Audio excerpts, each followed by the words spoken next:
Hi, this is Ezekiel, founder of Asiaforexmentor. Okay, it has been a while since I did my last weekly analysis, right?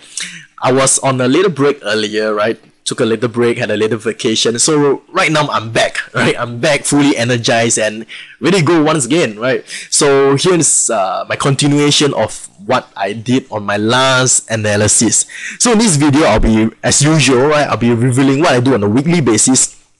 And I'll be sharing my analysis for this week, which is the 13th of June 2016.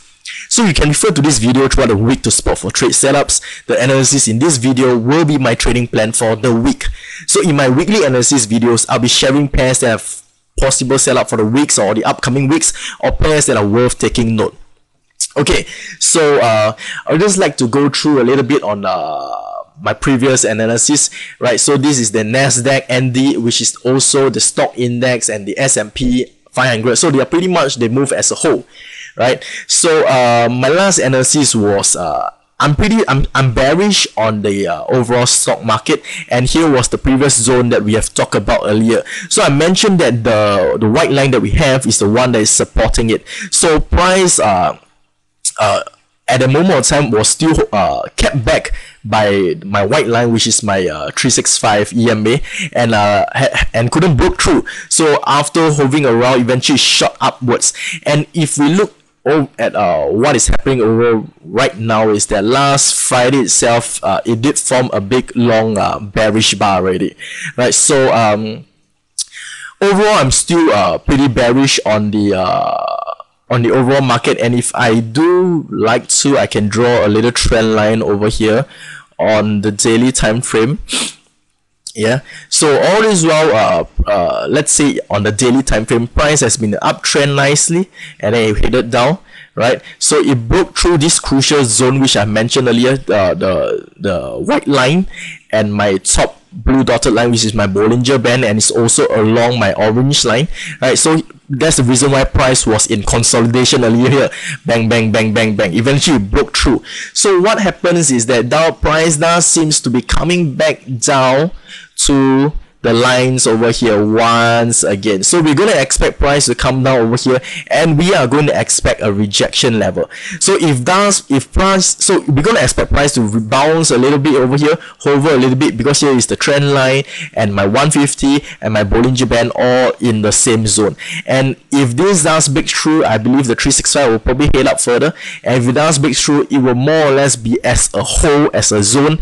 And then if it does break through, is going to shoot down to my next stop, which is my bottom Bollinger Band.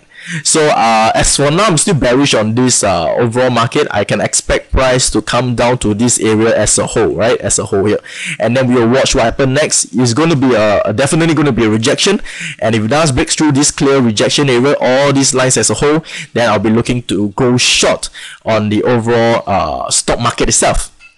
Okay, next. AUDUSD, which is gold, right? Gold. My last few videos, I told you that gold has already broken the previous high and is now in an uptrend, right? After which price retraced slightly back down, and then the last 2 weeks or so, it shot back up already.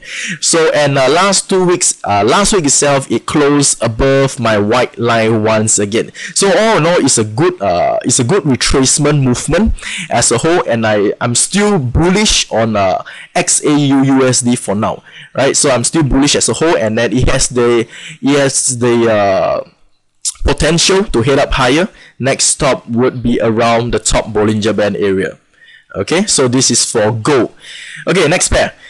USDCHF. So USDCHF, if we look at here, I've plotted a little line here which I plotted quite some time back. Here was the lows, price came down to the low, and then got rejected. Price shot down to the low again, and what happened over here was it formed a nice long looking pin bar and shot back up. So in a way, over here was a double top area, right? Here was the double top area, double bottom, right? Double bottom, and it's also held back by my Bollinger Band, and we also had a divergence at the bottom. So therefore, here was a solid setup. So price shot up, and price is now coming back down once again. So it shot up when it hovered around the Bollinger Band, eventually it closed below, right? The moment once it broke below the Bollinger Band, it is now back in this bearish movement downwards. So it went down for a couple of several days, and right now it's in a sideways consolidation. So we can see over here, here is the sideways consolidation. We cannot expect price to shoot down all the way, right? Price got to take a little breather. So we can expect price to hover around, and then eventually it will probably come back down to test the O zone once again. And if it does comes down to this area once more, I believe this time now it would have enough strength to break through the zone to hit its way downwards to the next area. Right, so as for now, for USDCHF, I'm still bearish. I will be looking for it to hit down to this area, and then after breaking through, it's going to hit down even more. Okay, so this is USDCHF. Next pair, GBPUSD. So GBPUSD, if we look, here was the lows, the previous lows, price respected here very well. So I plotted a line over here, and guess what? Price is now coming back to the O line once again. So we now know that this is a very strong rejection level, right? A very strong rejection level. So if I go over on a weekly, wow, on the weekly itself, let me just remove this line. It is also my 365, my white line. That's the reason why price is getting rejected over here. So last week itself, it formed a big long bearish bar, so it means that there's very strong selling momentum. Good chance it's going to hover around here, and if it does break through, it's going to be a nice break downwards. But one thing to note about the GBP pair is that we got to be aware that there is an upcoming the BRI exit, right? The BRI exit, which is a very probably one of the biggest thing by far for the GBP, right? So it's going to be volatile. We can expect it to be volatile, whether they choose to remain or to leave, right? So either way, we can expect very big movements.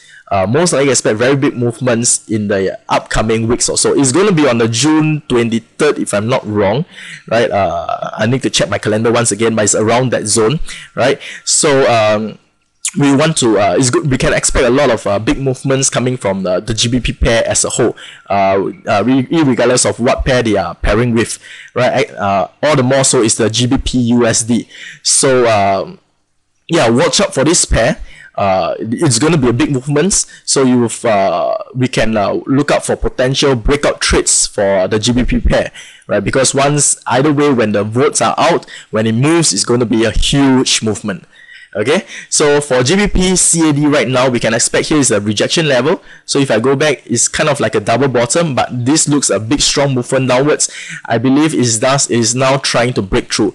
After breaking through, let's see, next stop is the lows that we have over here. So there's still ample room for it to run around 500 over pips, so there's still big move. So but for now, we're going to expect a little bit of rejection. If it does have an official close below, then we can go for a look for it to go short, and next stop would be the lows that we have over here, where the two lows over here. So this at this area, price respected here very nicely for 2 times, so we can expect price to stop here as well. Okay, so next pair, AUDJPY. So AUDJPY again, here is if I can, let me just, what I will do is I will draw a little box over here, so we can kind of see from here right now. Yeah, price is pretty much in a sideways, in a way, box like consolidation. So here is also all the lows that we have here. You see the lows here and the previous lows. So price is in a way consolidating over here, whereby it goes up, got rejected, come back down, got rejected by the base, shot back up, got rejected at the top, come back down, got rejected by the base again, and then headed up at the top zone. Right now it's coming back down. So I believe that it has been hovering around in this box for pretty long time, since May, right? Since May. So May, June, and for a couple of around 2 months already, right? Around 2 months or so. So once price and it does looks like it's trying to break its way down right now. So once price has an official break below this zone, we can expect it to head down. Oh, big move, ample space for it to run. Next stop will be the lows that we have over here. Okay, so this is AUDJPY, the Aussie yen. Okay, last pair, NZDUSD. So what happened on the NZDUSD was, if I go on a weekly time frame, yeah, here was the lows, and then price broke through on the third time, came back up to test the lows and couldn't break through, and it helped form a little pin bar, form a long pin bar over here, and then it shot down afterwards. So right now price is heading back up to the old zone once again, which is over here, which is around the same zone. And if I go over to the monthly time frame, if you look carefully, let me make this bigger. I have my orange line over here. Let me move this line away first. Right, I have my orange line over here, which is my 150 EMA, and price touched the 150 EMA exactly and shot back down. So here is the very clear, let me plot this line over here. Here is a very strong rejection level. If I go back to the weekly time frame, price touches and then shot back down. That movement alone, from the top to the bottom, right, it's already over 100 pips. Over 100 pips. Right, so what we can expect is that here is the zone as a whole, and we can expect rejection. And if price breaks through, it's going to break through the monthly 150 line, and it's also going to break through the previous two rejection levels over here, which is plotted by my lines over here. And as it goes up, next stop would be I will skip the orange line. Right, next stop will be the 365 as a whole, where we can see price is respecting here, right, and the Bollinger Band. So here will be the rejection level. Okay, so I'm back now, and I've planned my next live seminar in Singapore. So I'm starting registration for my next upcoming live seminar this week. So spots are usually gone pretty fast, so if you like, go and secure your spot for my next live seminar in Singapore this week itself. Alright, so that's all for this week. I'll look forward to seeing you all next week. Goodbye.